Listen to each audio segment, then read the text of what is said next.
कहाए शिव शंकर की नारी हो। दक्ष के बाद घटाए तय हाथ मिला कर खुआरी हो। दक्ष के बाद घटाए तय हाथ मिला कर खुआरी हो। पापी धरती के ऊपर दानव के नाश करेगा। पापी धरती के ऊपर दानव के नाश करेगा। अवतार धरे रस मैया दुर्गा तैर कहाए दुर्गा तैर तैर तैर कहाए दुर्गा तैर कहाए।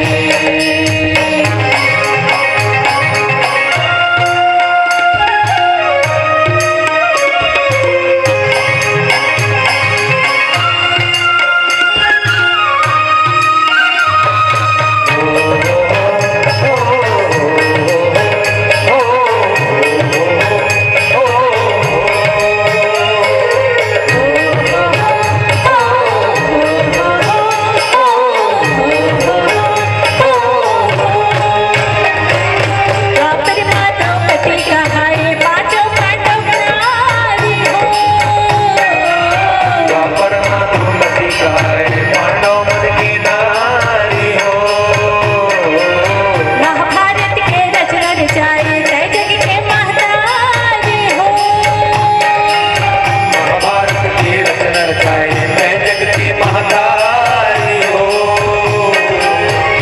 कौरव के नाश करेगा पांडव लाते तारेगा। कौरव के नाश करे बर पांडव लाते तारे बर। अवतार धरे रस मैया दुर्गा तैर कहाए दुर्गा तैर तैर तैर कहाए हो मैया। नौ दुर्गा तैर कहाए नौ दुर्गा तैर कहाए नौ दुर्गा तैर कहाए नौ दुर्गा तैर कहाए।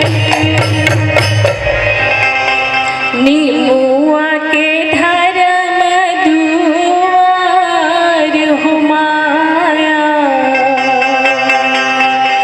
नीमुआ के धर्म दुआर हुमाया। मोहा के धर्म दुआर हुमाया। मोहा के धर्म दुआर हुमाया। नीमुआ के धर्म दुआर हुमाया।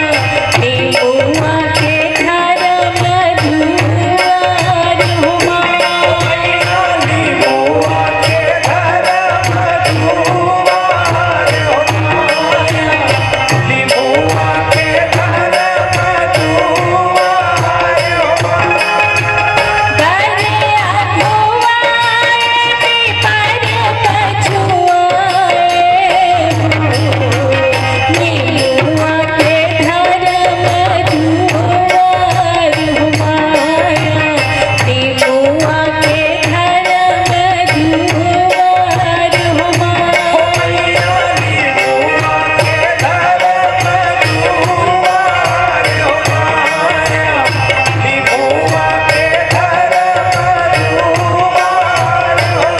हो मैया नीमुआ के धर्म दुआर हुमाया। नीमुआ के धर्म दुआर हुमाया।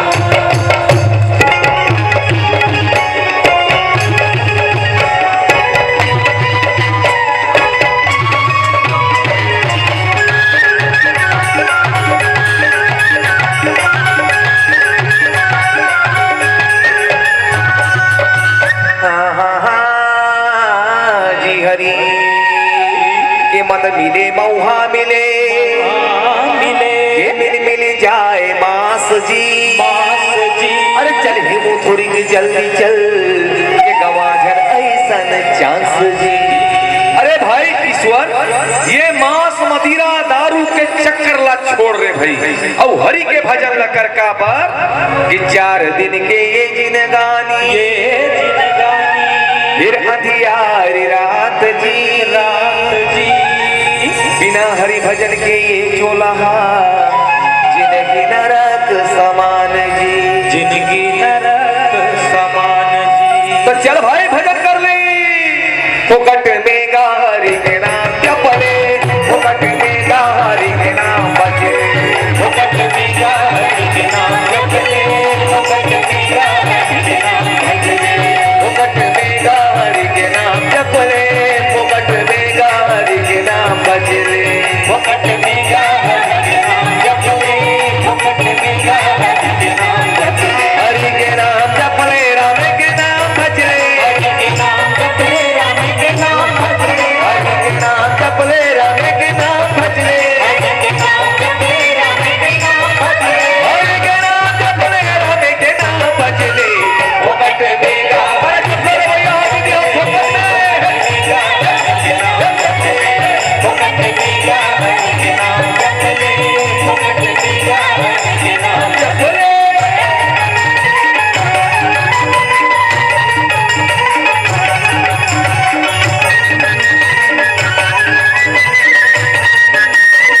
अरे नहीं जानो 3 5 नहीं जानो 15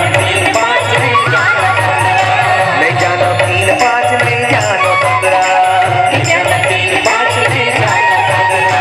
राम नाम दुआ करके तपन रघु संग्रा राम नाम दुआ करके तपन रघु संग्रा राम नाम दुआ करके तपन रघु संग्रा राम नाम दुआ करके तपन रघु संग्रा कहरे सरग में कहूँ तुम चपले फुकट में गारी के नाम जपले फुकट में गारी के नाम जपले फुकट में गारी के नाम जपले फुकट में गारी के नाम जपले